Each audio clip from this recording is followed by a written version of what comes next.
Abalimi enyakatho KwaZulu Natal balahlekelwe izinkulungwane zezinkomo zabo kulonyaka ngenxa yesomiso.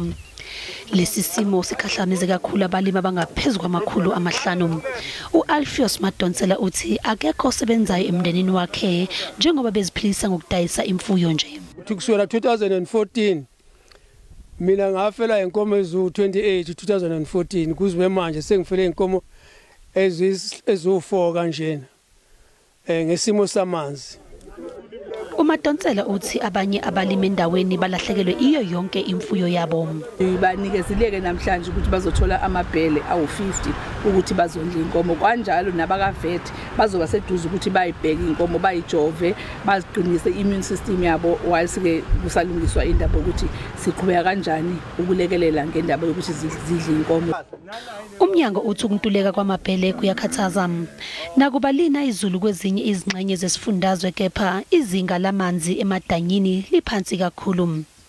Okunye okuqemeka okukhulu kubalimi basenyakatho KwaZulu Natal ukuhlasela kwegciwane elibanga ukuphunza ezinkomeni ibahlaselwe. Zingaphezulu kwamakhulu ayisithupha izinkomo ezitholakale zinaleli gciwane.